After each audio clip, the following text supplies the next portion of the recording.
let's see. Up here, down there.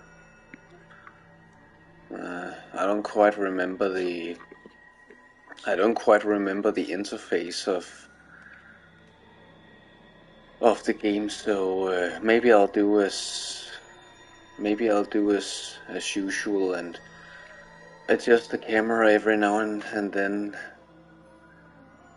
according to how much the position of the camera gets on my nerves throughout the game.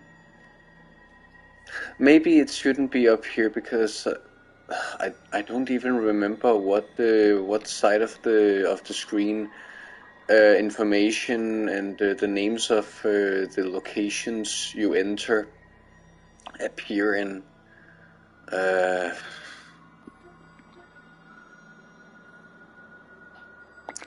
I'll just put it here for now. So welcome back, everyone. As you can see, this is neither Valkyrie Elysium or Kingdom Hearts, but the recently released HD remaster of Project Zero, Maiden of Black Water, the 5th game in the I'm tempted to say relatively obscure horror series Project Zero. Fill frame if you live in America land, Zero if you live in Japan. So technically our title is more close to the original name, but let's leave it at that.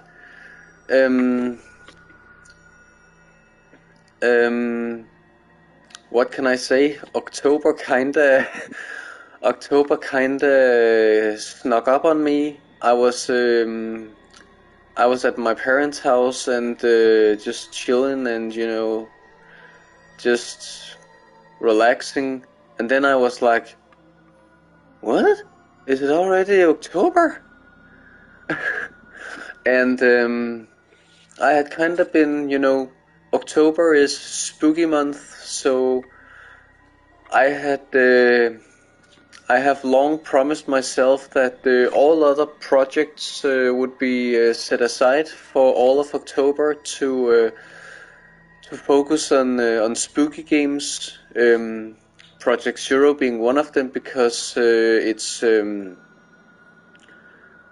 my favorite horror series of all time, even trumping Resident Evil and I don't know if you would call BioShock a horror series, but Silent Hill and stuff like that, because I love Japan and everything about Japan, despite having still never visited the country. Working on that one, I love Japan and its history, its folklore. I love how the Japanese make horror. Instead of being up and in your face and zombies and all that stuff. I do realize that the Resident Evil is also a Japanese creation, and that's all about zombies and bioweapons. But I like when Japanese horror is more subtle and more psychological, which is Project Zero, a series I stumbled upon by complete happenstance back in when was it? 2004. I can't pinpoint a specific year, but it was a day where I scoured the internet for new stuff to play, and then I just happened upon the first game in the series. This the European cover is of Miku Hinasaki, the original protagonist, and the title Project Zero, and I thought it looked I thought it looked very unique, very original, and then I read on the back like, a game where you fight ghosts with a camera, and I have always been attracted to the weird and the stuff that sticks out and dares to be different. I can name many examples. So I picked the game up, played it, loved it, and then I picked up the rest of the series, and the rest is kind of history. And yeah, I've been following the series ever since. Even I've even playing the European and Japan exclusive remake of the second game for Wii, Project Zero 2 Wii edition, I believe it's called, and also importing Project Zero 4 Mask of the Lunar Eclipse, which has until now only been available in English via English fan patches, fan translations, but has now finally, and I never thought this would actually happen. It has now finally been announced to be localized for English-speaking audiences sometime next year. And I'm like, I don't even care that we don't have a date yet. I'm just glad that this elusive game in in my favorite horror franchise of all time is finally getting an English release. I'm a bit bummed out, according to the trailers, that that they are not gonna, voice it in English, but you can't have everything, and I'm just glad that it's gonna get localized in the first place. As I said, I have played the fourth game, so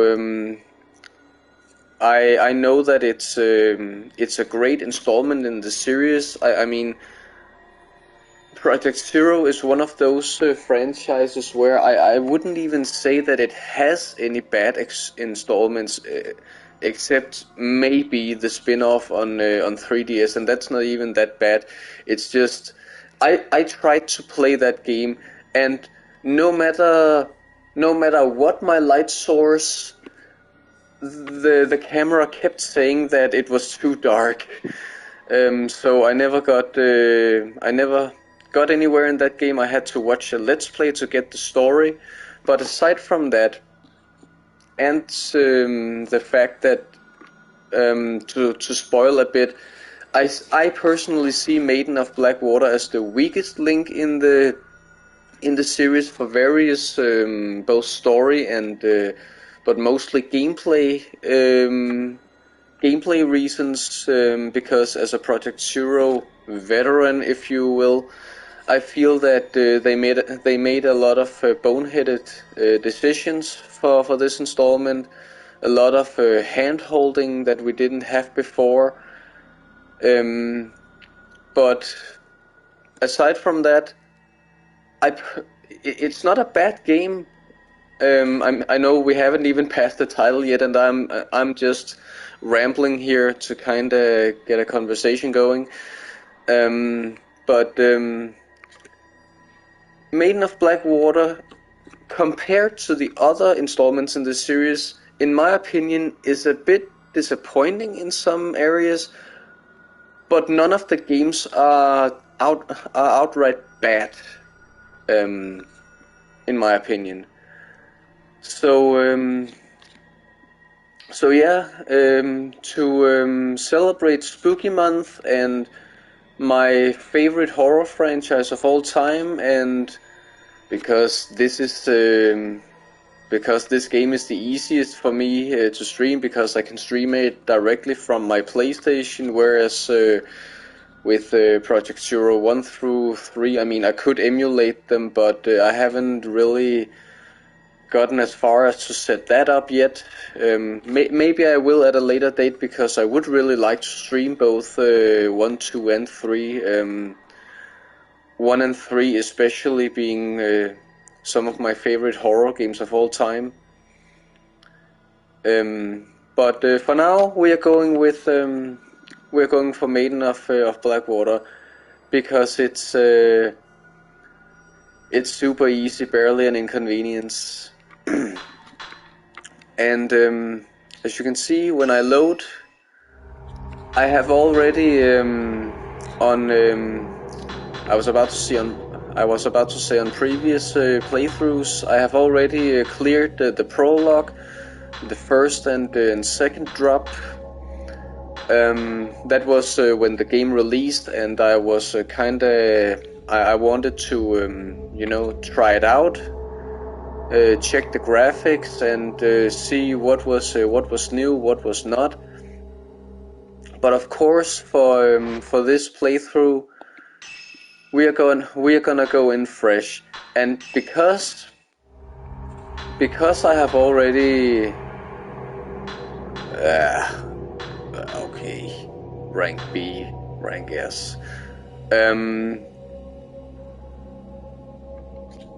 I was about to say because I have already S-ranked on Wii U, because this game originally released on Wii U, which you can also see on the copyright 2015 to 2021. I have the European limited edition on Wii U with the art book and all that, and in that game I have S plus ranked almost every single mission. And of course, in this version, I have to do all of that over again. Don't know if I'll bother or if I'll just continue on my Wii U save file and cope with not getting any achievements for it, because Nintendo is allergic to anything achievement related apparently. But I normally do, and that's also a reason that you can see that my time 47 minutes is so long, because the game rates you not on how long time the missions take you to beat, but on how many items you hold when the chapter is complete. So if you just, and I should just be talking about this when I play, but if you beat all of the ghosts with your dinky old your weakest film, and I'll get into that later. Your weakest film that you have unlimited amount of, and by then you preserve all of your consumable film, and as long as you keep the ghosts on a distance, you won't need to heal or anything like that. The best defense is a good offense after all. But if you do all of that, you can pretty much get through the chapters, at least on normal, unharmed. And so if you just keep spamming your worst film, and don't give a shit about how long it takes you, you can more or less easily rank an S. In the first drop, it's kinda, because there isn't really any ghosts to fight there, so the way you get a S rank there, it has something to do with making sure that you catch all of the hidden ghosts. And for the sake of this playthrough, I think I won't, because I'm the type of person where if I miss a shot and it's been 10 minutes since my last save point, no shit, I'll reload my last save file to make sure I get that shot, and I'll do that multiple times. But because I'm not just playing for myself now, but I'm kinda trying to entertain you guys as well, I will try to minimize my OCD on that front. No promises. So at least for the I'll try to make the promise that for at least this playthrough,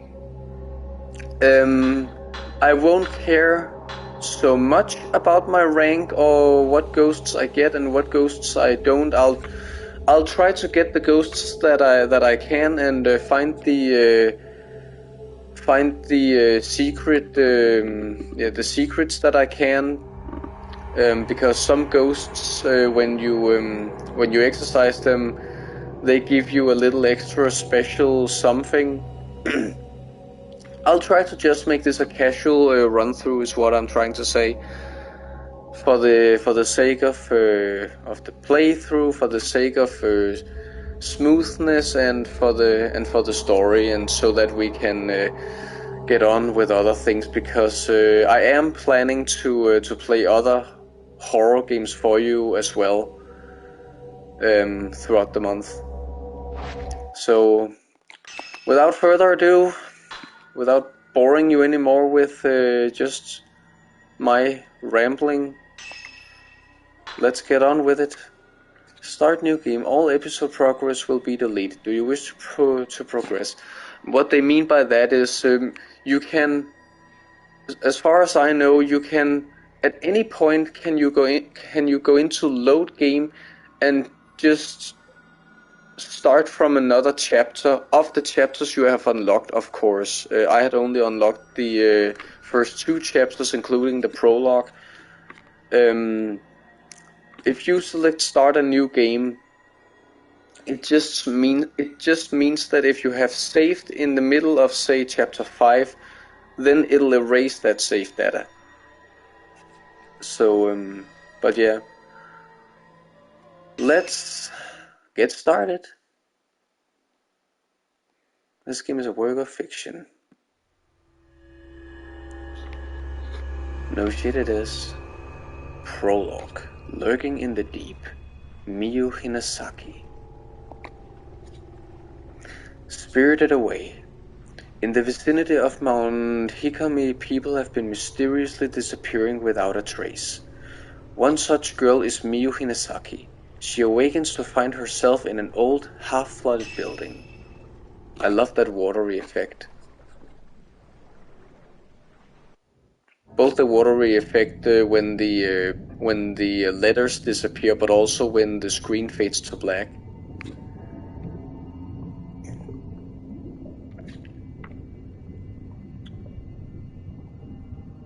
Maiden of the Sudden Ring, or Sudden Raven, I believe was the working title for the game, by the way. Not sudden as in S-U-D-D-E-N, but S-O-D-D-E-N, like something that is soaked. And here we have one of our protagonists, Miyu Hinasaki, whom by the surname you may recognize the surname as she is the daughter of our original protagonist, Miku Hinasaki, whom we may also see in this game.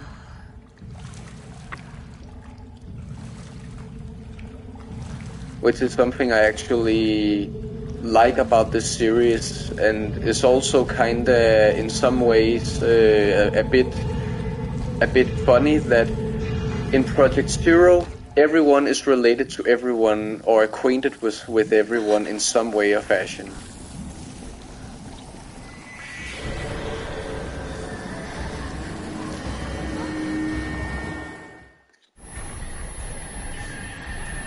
And you can really see the Team Ninja make full use of the soaking effect for the clothes. I believe they are the same people who make the Dead or Alive series, where recently they have also really gone all in on the sweat effects and the effect of making clothing wet. And so what better way to demonstrate that engine than a game that's all about rain and getting soaked. I have to get out of here. Use R to look around. I thought you wanted me to get out, not to look around. See? Okay, we have to get over there. Ah!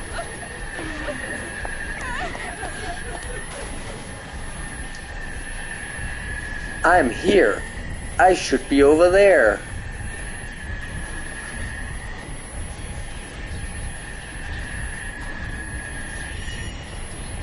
I'm doing the best I can. Holy crap.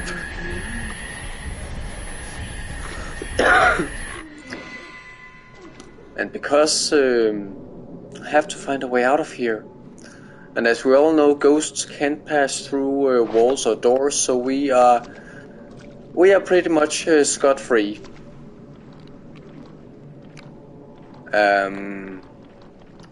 Thank you. I was about to say, girl, you're being chased by ghosts. How about running?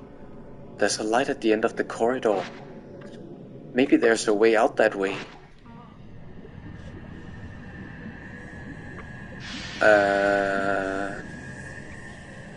No vacancy?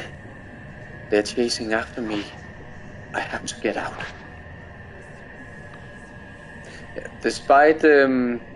Despite me trying to make funny commentary, I am taking the game seriously and trying to make epic voices to the best of my ability.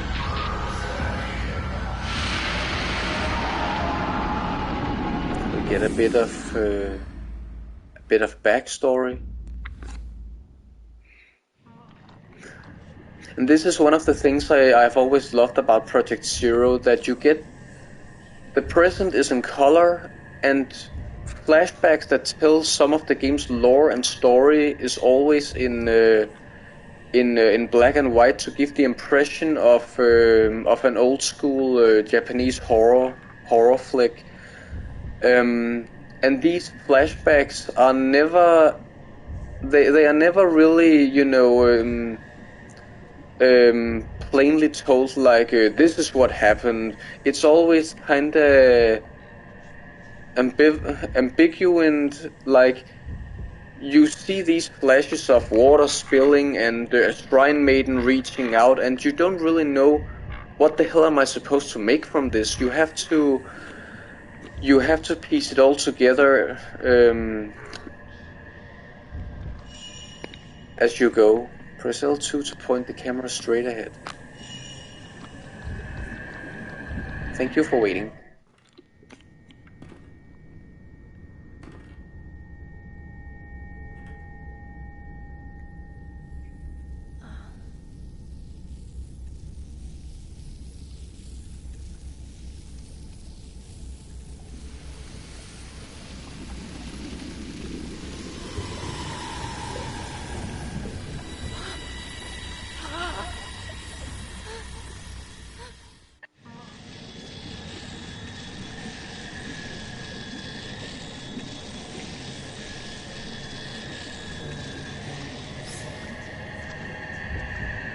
And when the screen gets like this, you are supposed to just run like hell. Thankfully, we didn't have to run very far.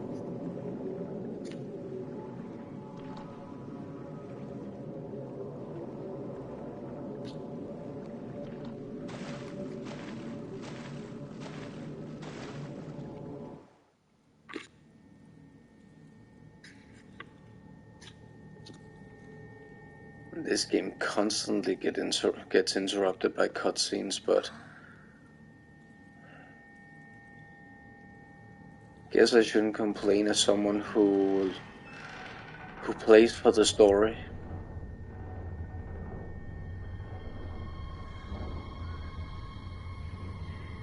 Bubbles in mid-air. Now I've seen everything.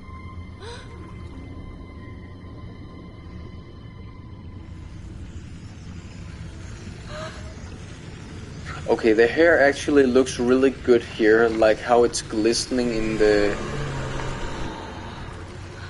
in the light, but generally realistic looking hair is something I still don't think we have gotten right in video games. I'm fucked. I'm super fucked.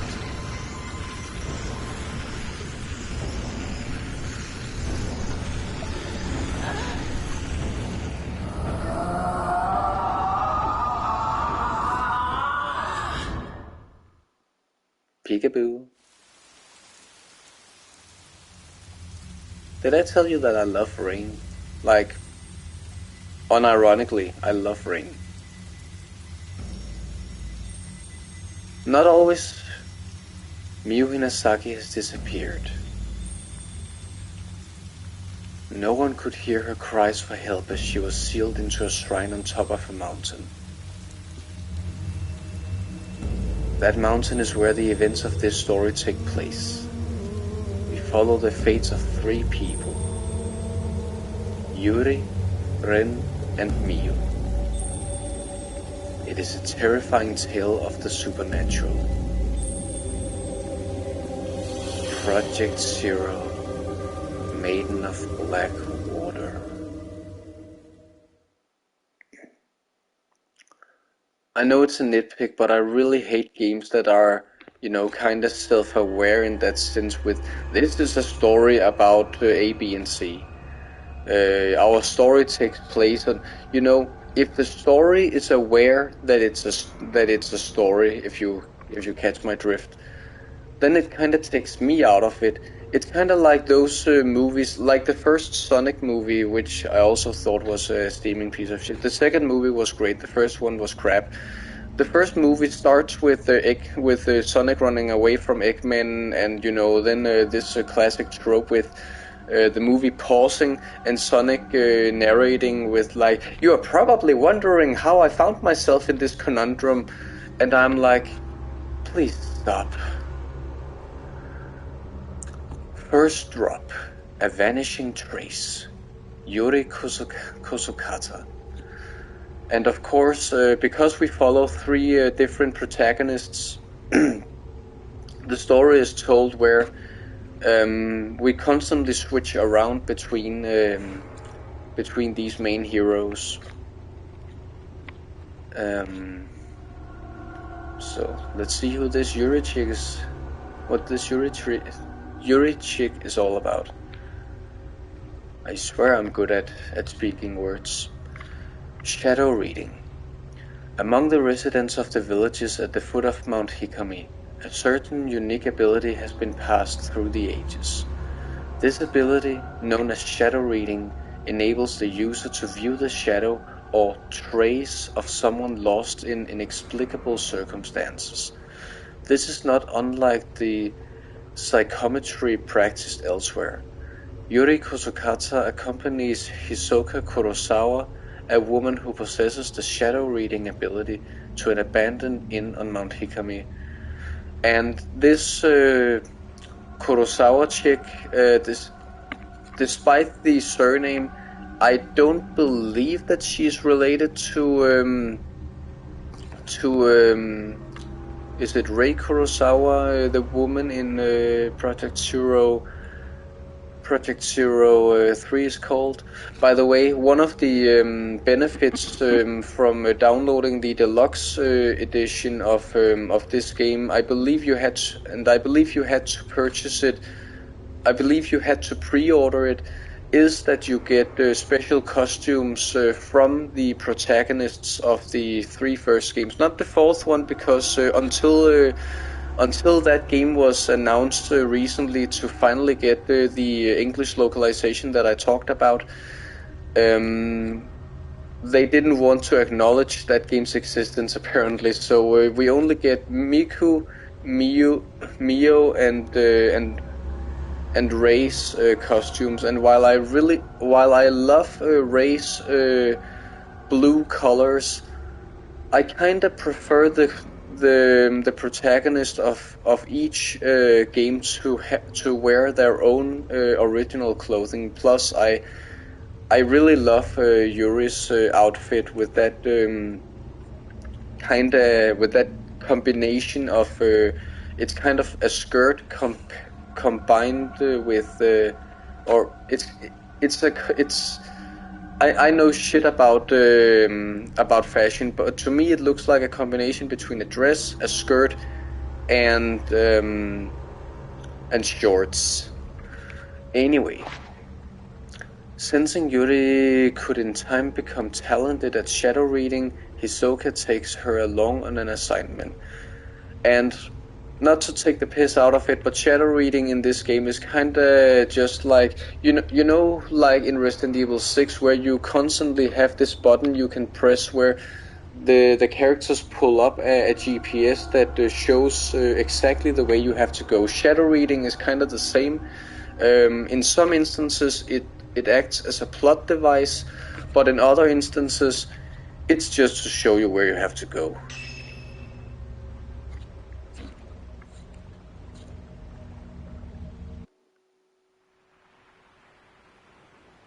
And we get more backstory. I thought that I'd be scared of death. But I can't even cry. Know the feeling. I can't cry either.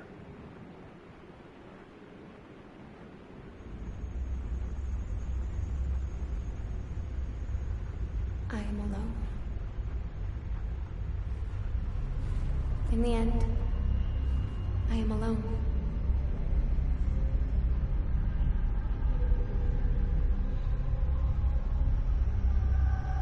I will end it all. Alone. Yuri? Huh?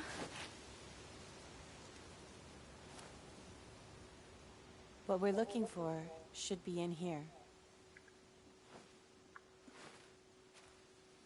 This is an excellent chance for you to take the lead. Here, take this.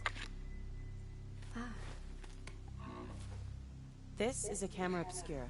It will let you see the unseen, including the clues that will help you find what we're here for.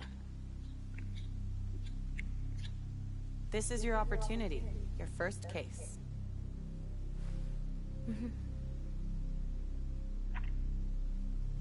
I'm sure you'll do well. Let's start with a little practice.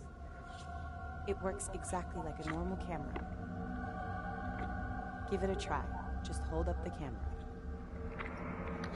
So, on the Wii U, of course, you had to use the gamepad as Look through the viewfinder and press the shutter button. as a camera, but you kinda don't have that on the PlayStation. So instead, they had to think alternatives. Yeah. Look through the viewfinder and press the shutter button. And the controller kinda has gyro. I mean, it does have gyro, but other worlds separate from our own. I honestly prefer the good old thumbstick in this case. See through the lens is not unlike the Photograph the target in the circle by pressing. Make sure not to draw too much interest from the things you see. Oh, I'm drawing interest, alright. Did I say that out loud? Hisoka Kurosawa. You might be drawn into the netherworld yourself. Is that a threat? Move down backward without putting the camera away.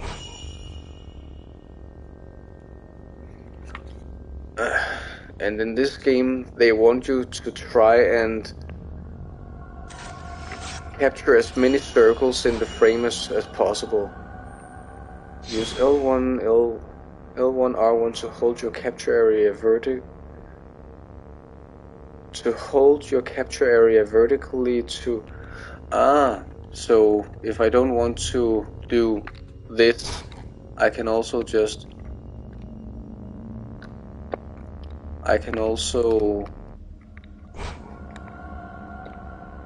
turn the camera with the buttons.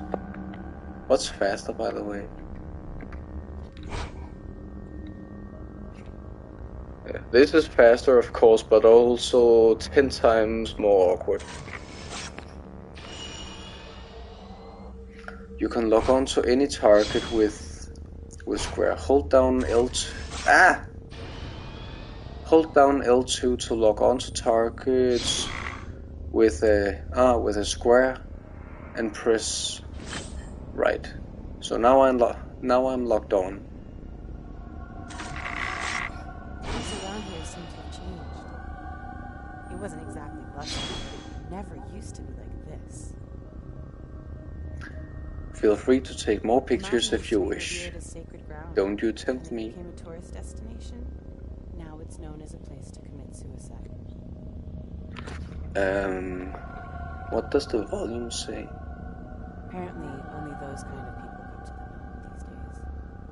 I think it's fine. So this used to be a tourist attraction, and now it's become a suicide hotspot.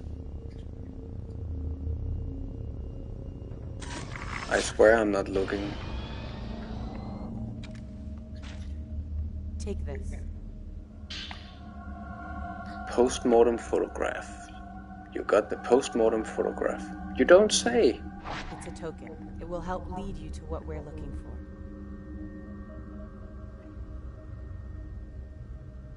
Now don't panic, but be sure to stay on your guard. Go on and head inside. And on the Wii U, of course, you had the benefit of the map on the touchpad at all times. Here, you have to, in good old-fashioned way, put it up and down. You can also press L1 plus square to open snap mode at any time to capture what?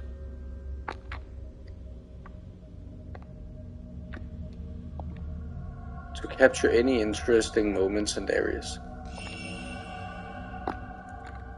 Ah, so that's the game's photo mode. Here you can freely position and manipulate characters and ghosts in order to take the perfect picture. In camera operation mode you can adjust the lens and frame, whereas in character operation mode you can reposition characters, etc. And I know I'm boring. I have absolutely zero interest in these. I mean, I appreciate a game that has photo mode so that I can, take pictures of in-game of pretty scenarios and pretty locations and stuff like that. But the thing with posing the characters and positioning them in certain ways, I have zero interest in that. Project zero interest. Once everything is in place, remove the menu display and get snapping. I mean, it's kind of fun that you can, rip the camera out of its place and kind of just, view the characters from all angles. We can see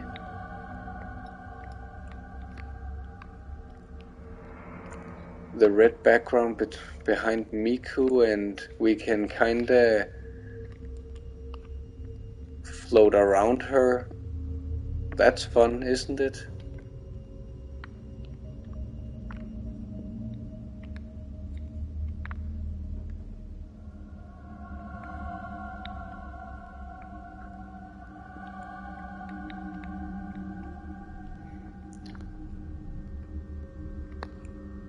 How far can we go? No further than this, it seems. Anyway, in snap mode, yes please. And what was it? Triangle?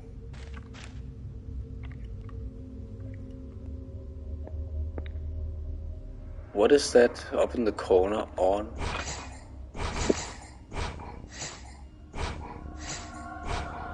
Ah, maybe it's that gyro is on.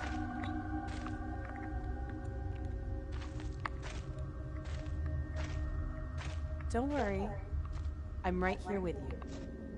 This is a post-mortem photograph. It's not just a normal photograph that was taken to mourn the dead. It's why Ren sent us here.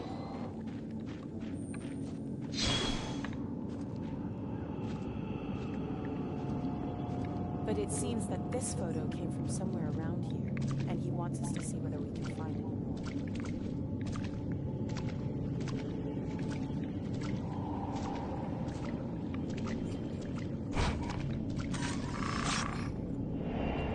See,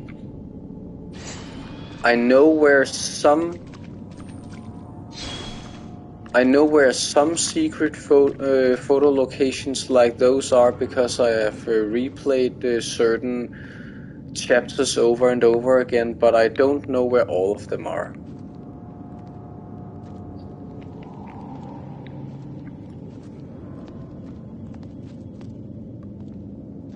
Can't I? Thank you.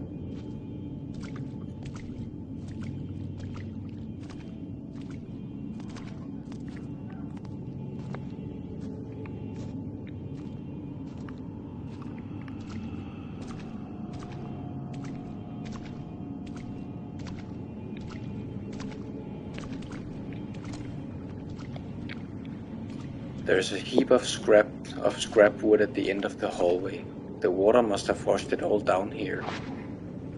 There's a hole in the wall. I can see the next room over. It looks to be just as flooded.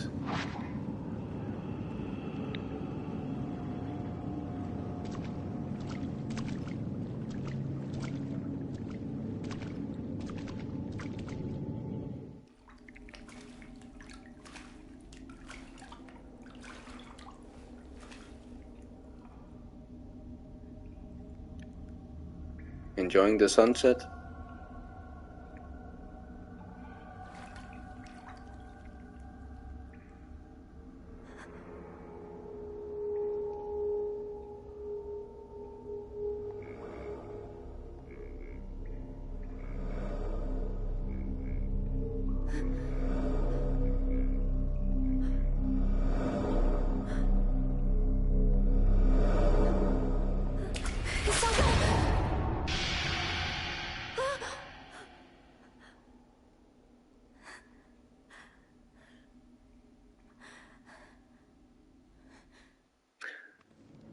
You know, it just hit me that Hisoka is wearing blue, just like Rei Kurosawa from the third game, so maybe there is a relation.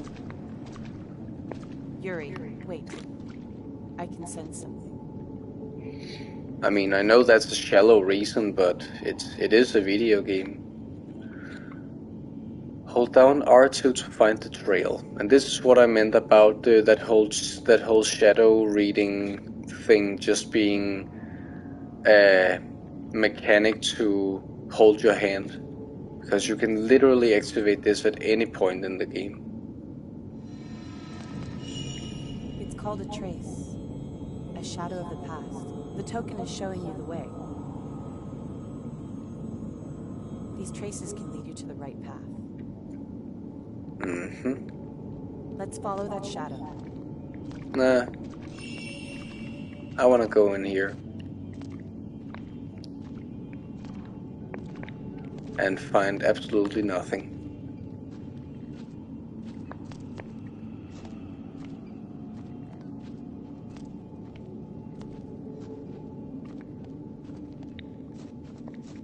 What's up here?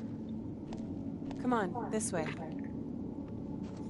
I mean, like here, it insists that I keep holding R2 to follow the trace, but there's literally no way in this one-way hallway that you can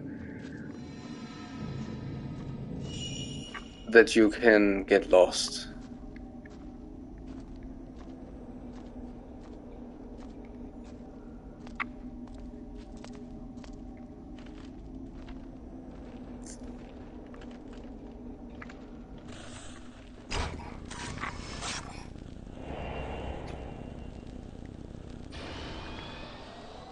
And that's another thing. Was that a shadow of the past? That these, I was about to call it once in a lifetime ghosts. These these non-hostile ghosts that appear, and you have to be quick to snap a photo of them. They, if you are not familiar with the series, they tell just as much of the story as the environment and the documents and stuff like that, because the title of this picture was Innkeeper Heading Inside, and because these ghosts are supposed to be a shadow of the past, how you in real life, if you believe in ghosts, you believe that some ghosts repeat what they did before they died, and in this game, that rings even more true in that the ghosts lead you towards the place that they died. Not quite. That's I don't even know what I'm saying, but they guide you, and they kind of tell you their story just by showing up. Tutorial Echoes of the Past. Yeah, the game explains it now anyway. In places where the traces of the past are very strong, you may be able to view echoes of the past. Photographing them will earn you photo points, which can be used to upgrade the cameras.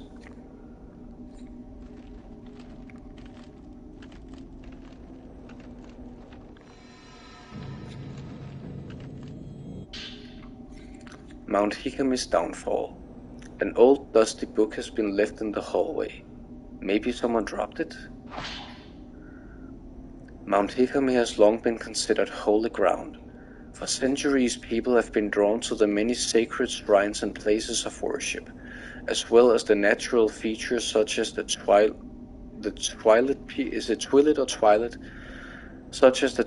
Peak and the Pool of Purification, which have themselves been treated with great reverence. The mountain was also popular with tourists and mountain climbers for the beauty of its abundant clear waters and ancient mysterious forests. Worshippers and hikers alike used to find rest at Ichiro Manor, a hot spring resort near the foot of the mountain. Now the inn lies desolate, devoid of visitors. The mountain never recovered from a devastating landslide it suffered many years ago. The shrine road to the summit was cut off, and the flow of the water throughout the mountain was altered, forever changing the landscape. New roads that were under construction had to be abandoned, and Ichiro Manor was buried under a slough of rock, resulting in numerous fatalities. Among those lost were the family of Ichiro Manor's proprietor, effectively putting an end to the business. Mount Hikami's days as a tourist destination was no more. Instead, the mountain gained notoriety as a suicide spot. Perhaps because it was traditionally a destination to which the dying would venture, the mountain is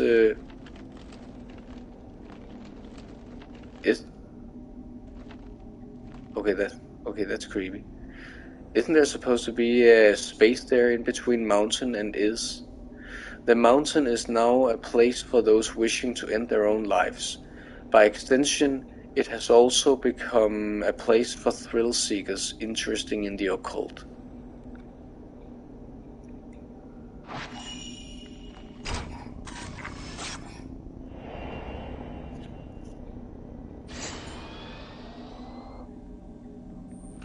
And you can see, because those two lines that meet in the middle, they show how long the camera takes to load before you can shoot again.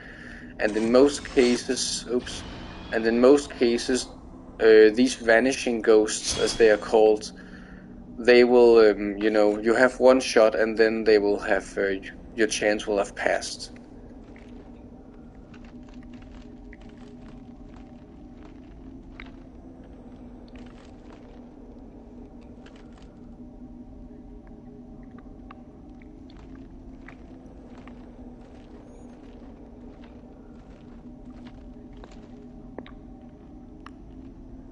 Is there perhaps something in here?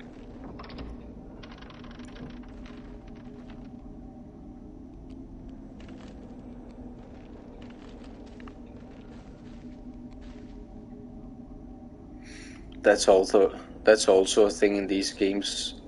These girls deliberately always open the doors as slowly as humanly possible. There's a step up here, and this part has floorboards. I think this was a display alcove. Will you stop telling me that I can follow traces? Thank you very much.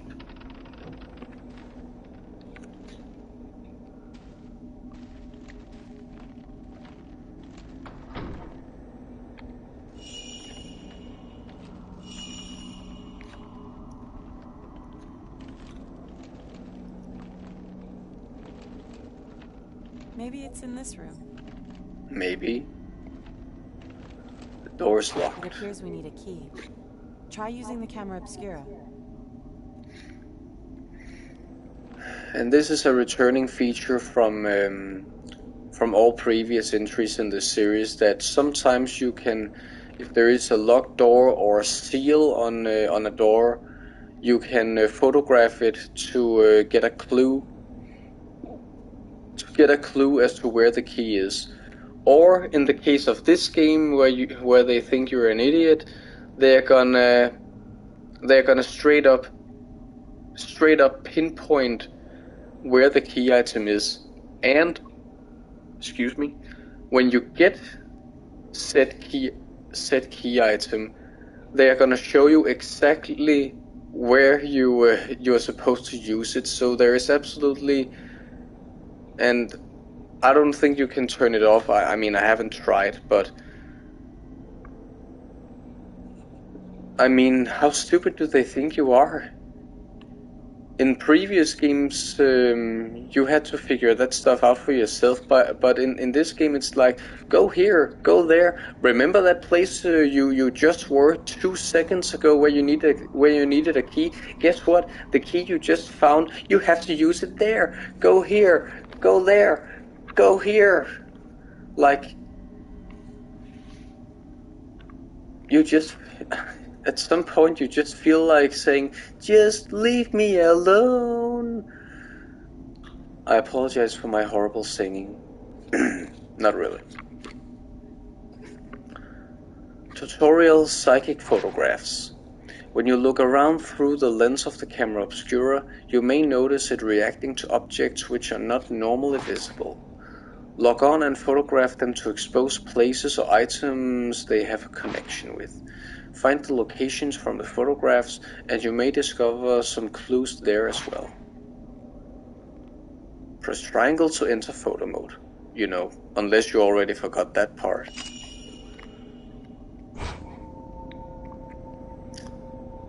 And then I have to hold L2. And when the camera, you know, reacts like it does now, you get a psychic photograph.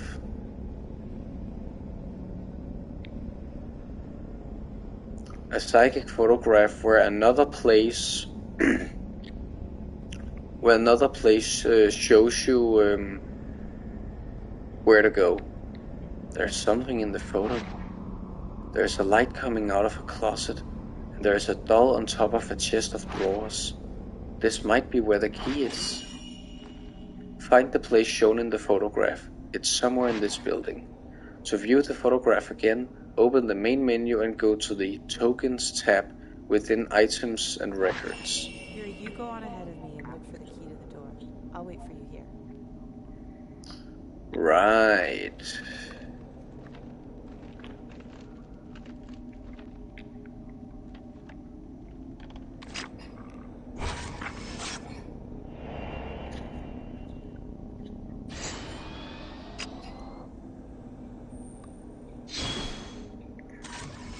Come on.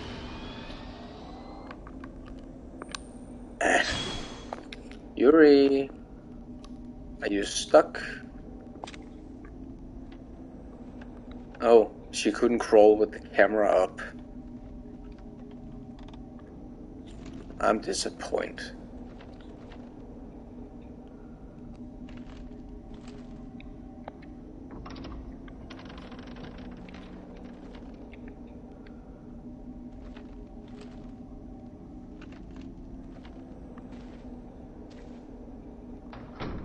Yep, there is indeed something shining there. Why are mannequins always so creepy?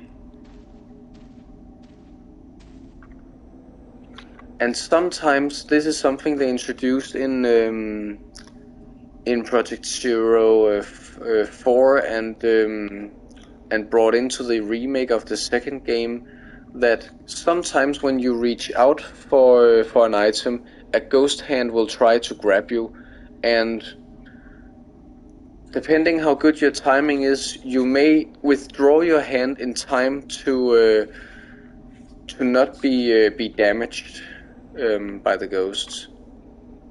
Funny thing is that in the remake of the second game, you could kinda, I think you could hear on the Wii console, like on the PlayStation 1 when you could hear that the console began to read the disc, all scare factor was gone, because you could hear that that something, the game was loading something scary was coming up, so all surprise was gone. In the same vein, in Project Zero 2 on Wii, you can hear the console, humming when the hand is coming, when the hand is coming. So even on higher difficulties, as soon as you learned to recognize that pattern, you could pretty much get away scot-free every time.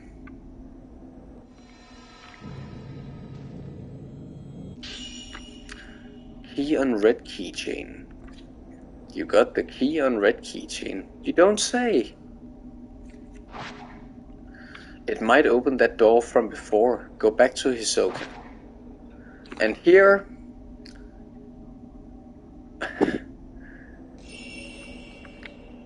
it shows us, plain as day, hello, looking for something? And this is actually an effect I kinda like. This ghost looks at us, excuse my horrible English. This ghost looks at us, we turn around to take a picture, and now all of a sudden the mannequin is turned around.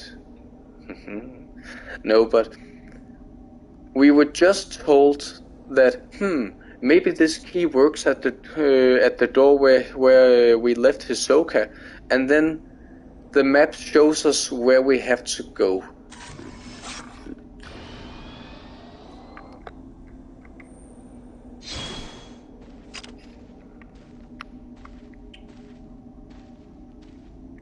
Are you following me?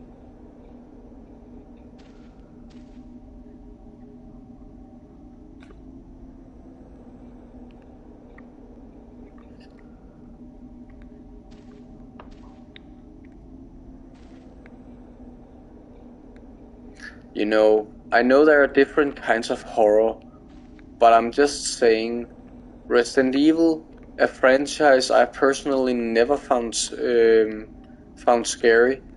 If Resident Evil had any amount of the sheer feeling of dread that Project Zero has, we would have a whole nother franchise on our hands.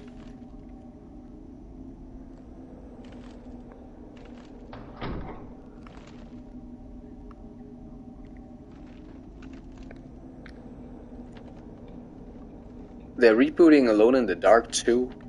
I am so excited for that. Alone in the Dark was the franchise that got me into survival horror. Hey Ahsoka, missed me? You open the door with the key on red keychain.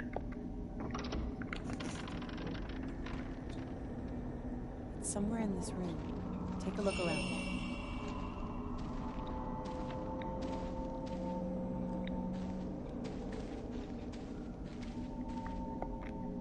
Try searching with the camera obscura. Yeah. It could be hidden, invisible to the naked eye.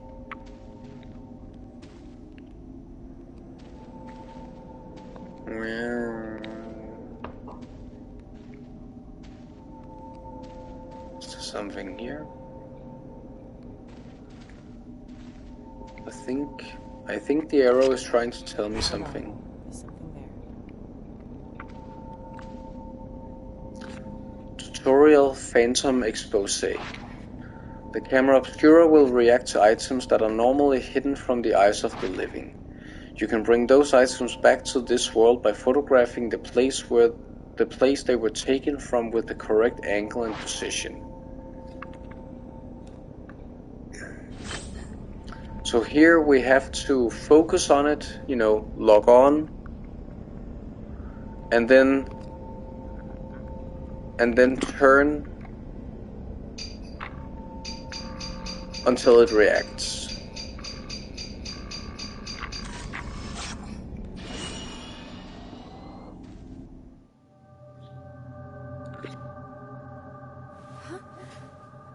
And magically there is a book now.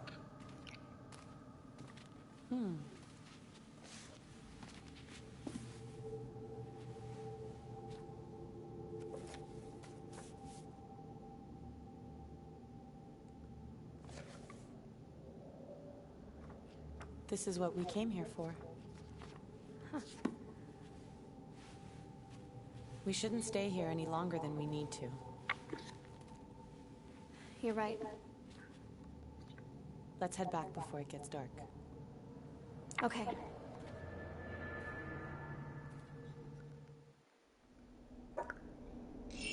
Didn't the explanation say that you can take pictures of items that are no longer there? So how did... Okay, so the book was invisible, we took a picture of it, and then it suddenly became a solid object. How does that...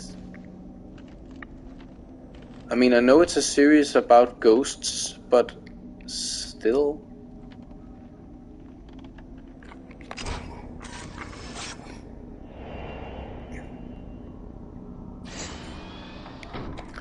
Then again, spoiler alert, it's not really like we use the ability all that often. Yuri, searching for objects like we did just now might be easy, but searching for people is much more difficult. Psychometry allows you to see the psychic imprint as a shadow. Never follow after the shadow of someone who's been spirit. You might end up seeing something you wish you hadn't.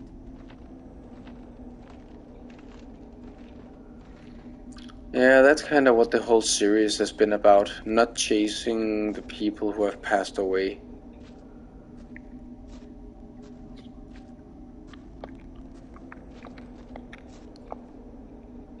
The windows in this hallway have all been nailed shut.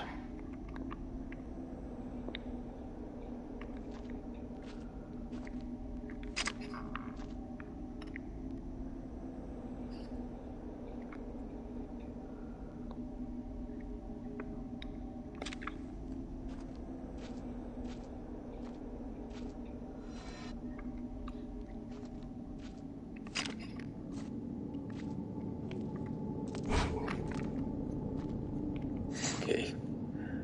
Kinda got me there. Ah! Fuck me. When was my last save point?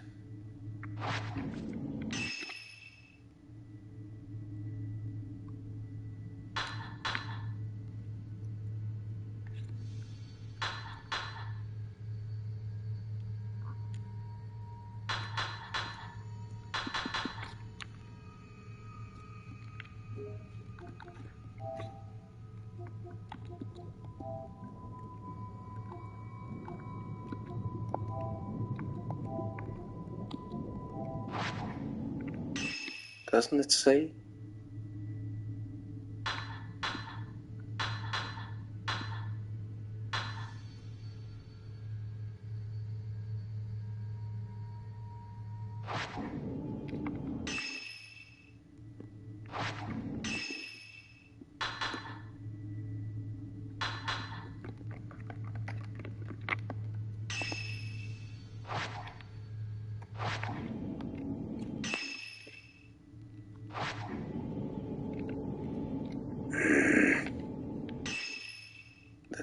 That's the map.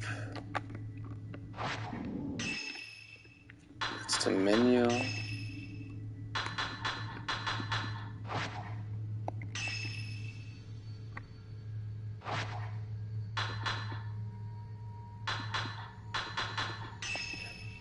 Question is, do I already have it?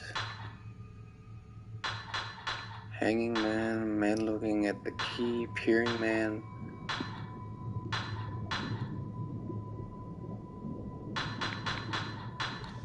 Guess not.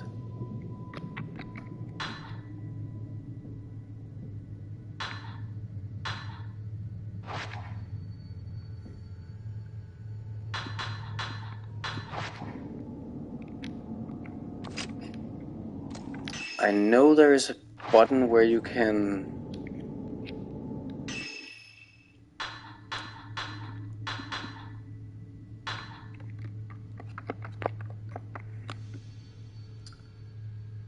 reload your save or reload from the last checkpoint.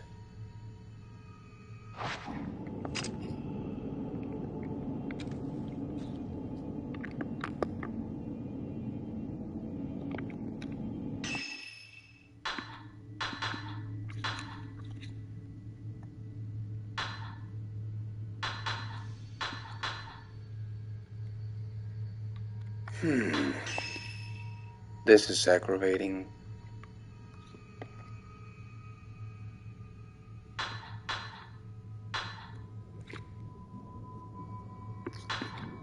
I love the gritty picture quality of the items, by the way.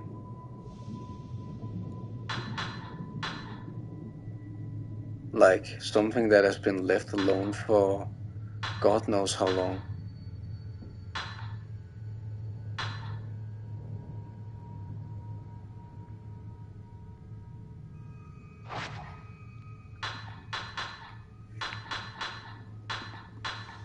How the hell am I? Unless, of course, unless you can only unless you can only reload from a previous save file when you go via chapter select. I mean, we did start a whole new game as opposed to loading from the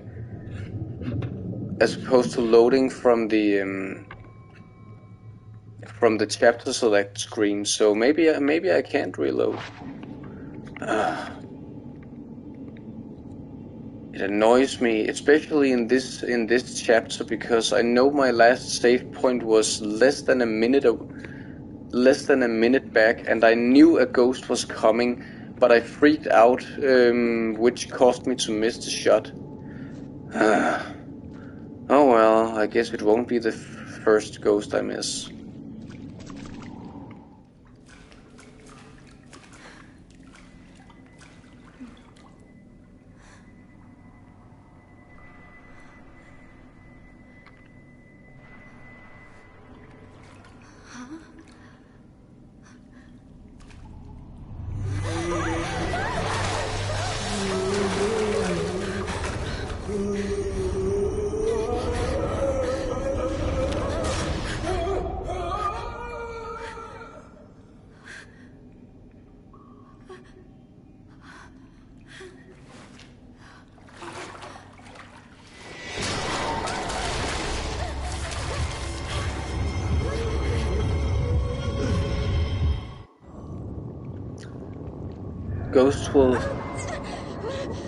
Ghosts will try to attack you if...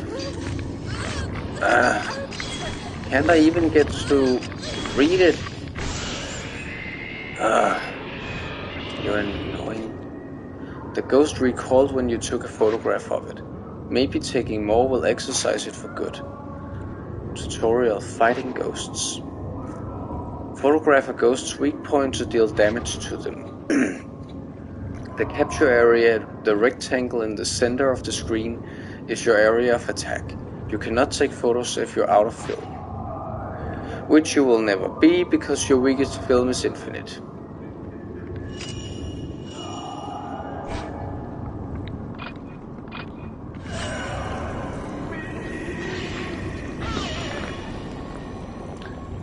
film is being reloaded.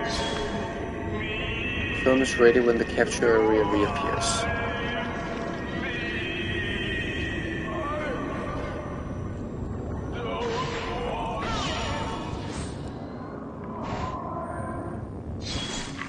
Ah!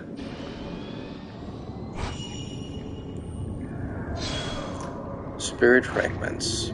Spirit fragments break off when a ghost takes damage. After a time they are reabsorbed. Photograph the fragments before that happens. Tutorial, targets and shutter chance. When 5 or more targets are in view, taking a photograph will knock back the ghosts. The capture area will go red during shutter chance. Keep adjusting your position so that you have at least 5 targets, including ghosts and spirit fragments, in view to trigger shutter chance.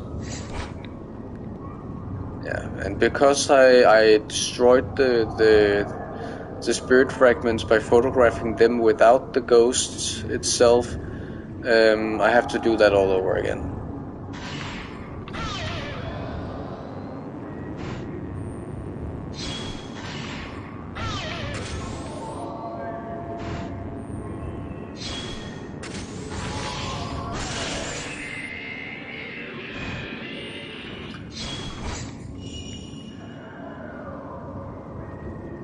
Tutorial, Fatal Frame and Fatal Time. When the capture area flashes red as a ghost is attacking, you can take a fatal frame shot. You need to capture the ghost mid-attack. Apart from a knockback effect, fatal frame shots trigger fatal time when you can take photos in close succession without using film.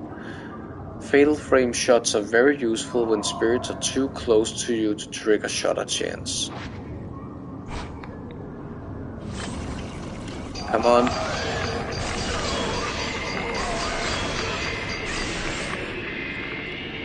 Come on, big guy.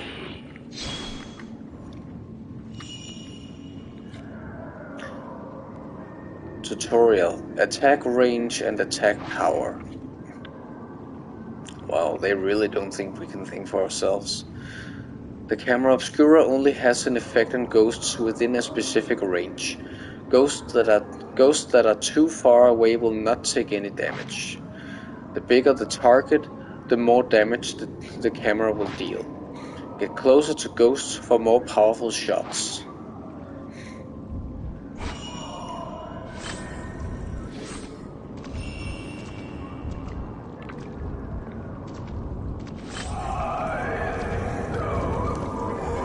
Sometimes I like to move close in on purpose in order to bait the ghost to attack or fatal frame. I didn't like that, did ya?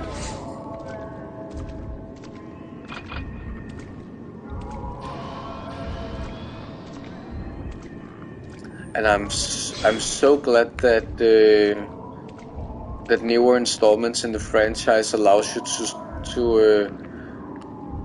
shift between film with the directional button.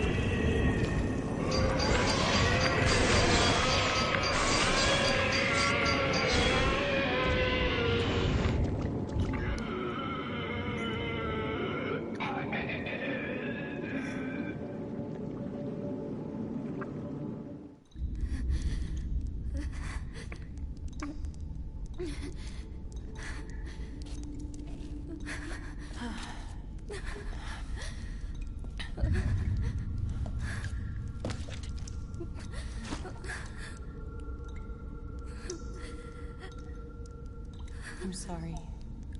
I shouldn't have brought you here.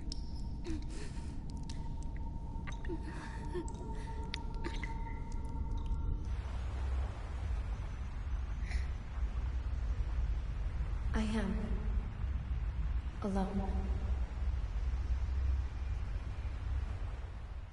Alone in the dark.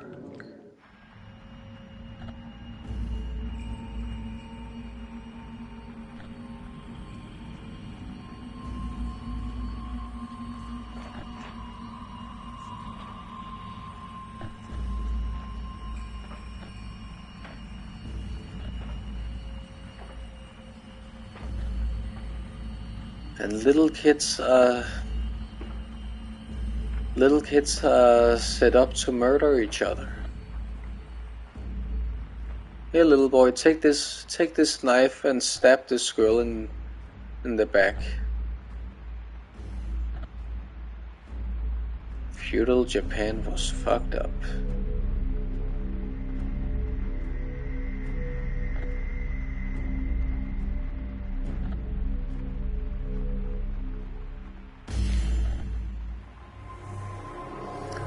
Judging by her missing wound, though, he just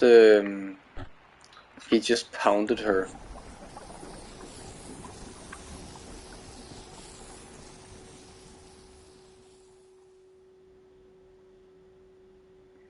And the water stopped flowing from the box. And here we have our second main character. Mr. Hojo? Hisoka came by a little while ago. Oh, Hisoka. What does she want? She found the photo book. She did? Yeah, here, take a look.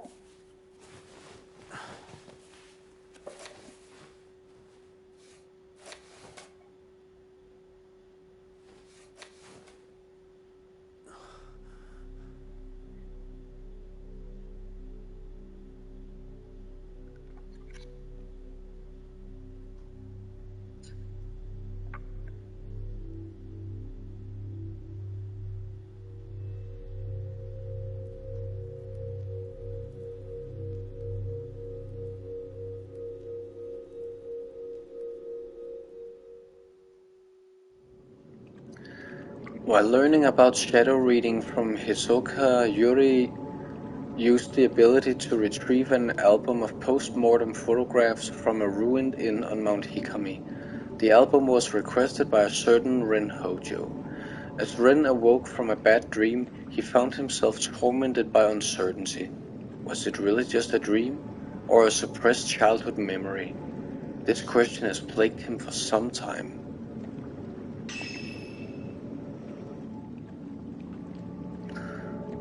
And we got a B yet again.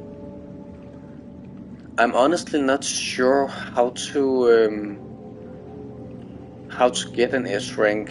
I mean, again, I think I have one on my Wii U save file, but I had to replay that first stage a ton of times before I finally found the secret sauce to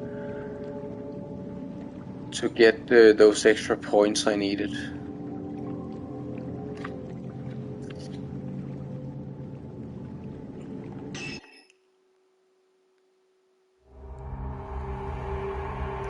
Okay. So we have cleared prologue and first drop in quick succession because we go directly from prologue to first drop. But after that, it takes us here to the chapter select, essentially. And while I would love to keep the stream going to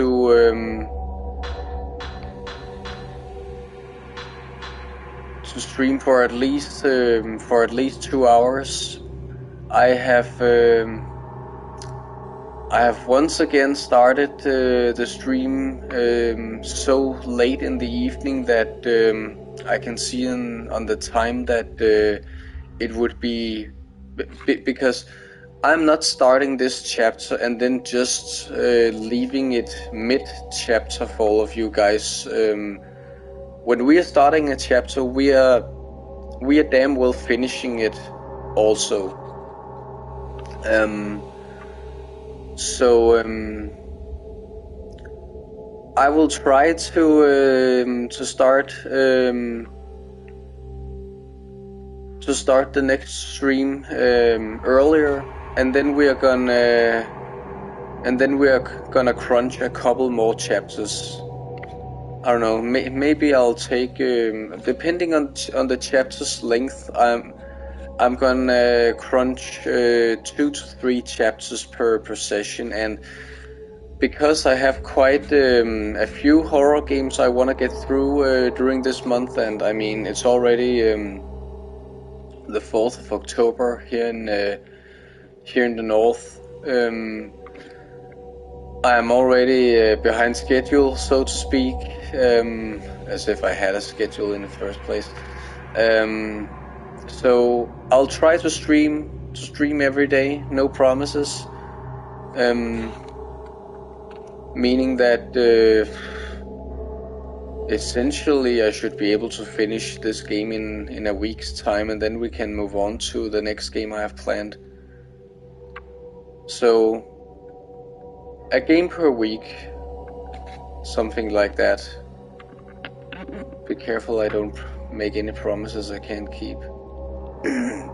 But again, I love this time of year.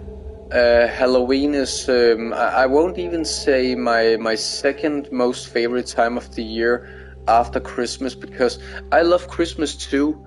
I love the warm and fuzzy, feel good atmosphere about Christmas. I love everything about Christmas, but you know, kind of like a devil and an angel side. I love the spooky, dark, moody feeling of Halloween equally as much as I love Christmas. It's kind of hard to explain, but I love those two times of year equally much.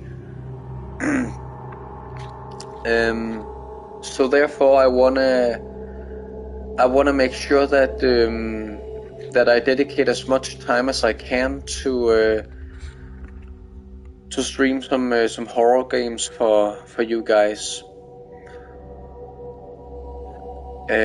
So with that said,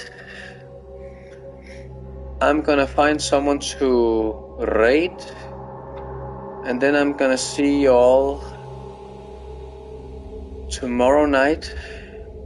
Let's see who is. Do I really have to search Fatal Frame, or can I get away with Project Zero?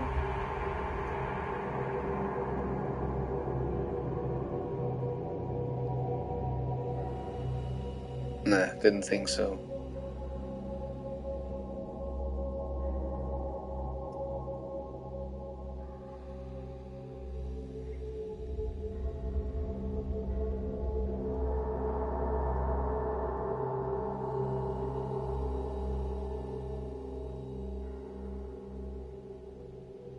As this guy is streaming, he's streaming the first game,